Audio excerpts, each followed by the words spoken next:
judul video ini yaitu strategi penerapan marketing mix pada UMKM Tela-Tela Singkong. Topik pembahasannya yang pertama profil UMKM, kedua strategi pasar, ketiga analisis SWOT, keempat analisis SWOT situasi UMKM sebelum penerapan marketing mix, kelima saat penerapan marketing mix, keenam analisis setelah penerapan marketing mix. Yang pertama, profil. Tela-Tela Singkong merupakan usaha kuliner yang berfokus pada produksi umbi-umbian yang menyediakan berbagai macam variasi rasa. Tela-Tela Singkong didirikan oleh Ibu Teti pada tahun 2024 di Jalan Botoduri 10 Lorong 2. Kedua, strategi pemasaran. Strategi pemasaran yang pertama yaitu segmentasi pasar dapat dilihat dengan pertimbangan karakteristik demograf seperti usia, jenis kelamin, pendapatan, dan status perwakilan. Produk Tela-Tela Singkong ini ditujukan untuk berbagai jenis kelompok usia remaja. Namun makanan ini lebih banyak digemari oleh anak kecil yang suka menikmati makanan ringan. Strategi yang kedua yaitu targeting.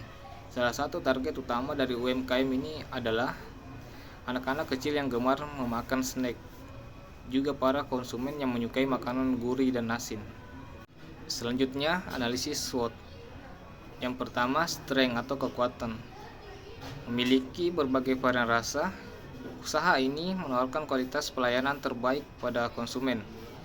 Produk ini sangat unik dari bentuk olahan dan dari kemasan. Usaha ini terbilang yang paling baik. Banyak penjual Tela-Tela yang berjualan di samping jalan yang tidak terjamin kebersihan dan kandung gizinya. Usaha ini saya mencoba mengemas dalam kemasan sehingga siapa saja dapat membeli.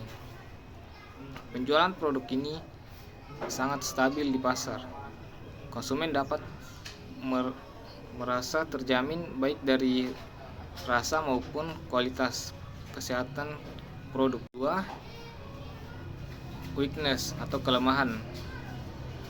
Kelemahan yang pertama, pengolahan produk ini masih menggunakan tenaga manusia 80% sehingga masih belum bisa mengimpor keluar kota. Kedua, masih kekurangan SDM yang bisa mengontrol penjualan sehingga sering terjadi kesalahan dalam pendistribusian. Ketiga, konsumen masih kesusahan untuk mendapatkan produk ini. Keempat, usaha yang sama dengan ini terus meningkatkan penjualan sehingga kami masih belum bisa menguasai konsumen. Yang ketiga, opportunity atau peluang. Yang pertama, masyarakat sekitar yang sangat menyukai produk Tela-Tela sehingga membuka peluang besar bagi usaha ini. Yang kedua, keadaan masyarakat saat ini yang setiap saat menginginkan kemudahan, begitupun terhadap cemilan yang sangat lezat dan bernutrisi. Saat ini Tela-Tela hanya dijual di samping jalan yang belum dikemas dengan rapi sehingga menyulitkan konsumen. Yang keempat, threats atau ancaman. Ancaman yang pertama itu terhambat pada saat masuk pasar akibat persaingan pasar. Yang kedua, pesaing terus berupaya juga untuk meningkatkan kualitas produk mereka. Analisis situasi sebelum penerapan strategi marketing mix. Yang pertama, masalah yang dihadapi. Pasar dan persaingan menilai ukuran pasar untuk Tela-Tela Singkong dan mengidentifikasi pesaing utama dalam pasar. Ini melibatkan memahami tren penjualan, preferensi konsumen, dan taktik pemasaran pesaing. Kedua, kualitas produk. Mengukur kualitas produk Tela-Tela Singkong yang ada, termasuk bahan baku yang digunakan, proses produksi, dan kepuasan konsumen terhadap produk tersebut. Ketiga, harga dan penetapan harga.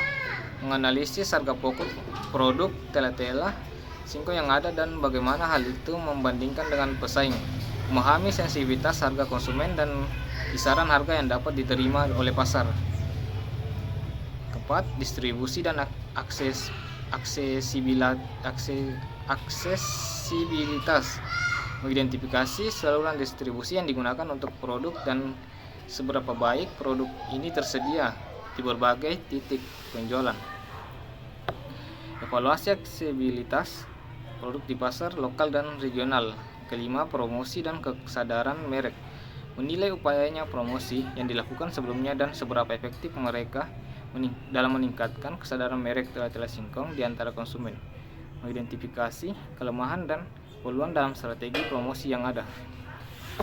Yang keenam, umpan balik konsumen. Mengumpulkan umpan balik langsung dari konsumen tentang kepuasan mereka terhadap produk, termasuk preferensi, rasa, dan kualitas produk yang diharapkan. Selanjutnya, saat penerapan strategi marketing mix. Yang pertama, produk. Pengolahan produk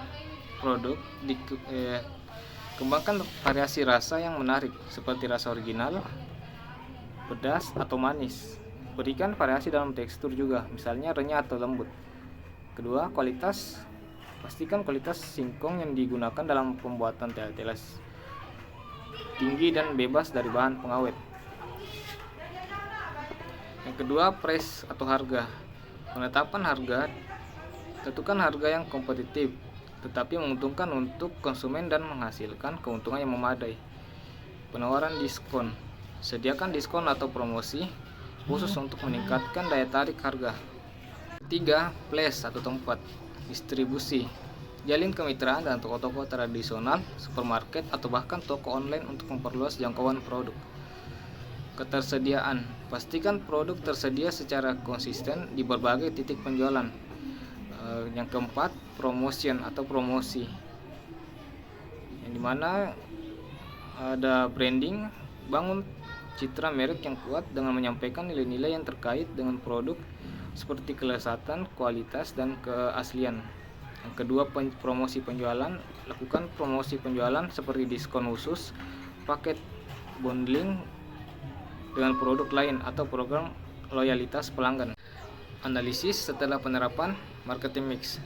Yang pertama, peningkatan penjualan dengan pengembangan variasi produk, penetapan harga yang kompetitif, dan promosi yang efektif.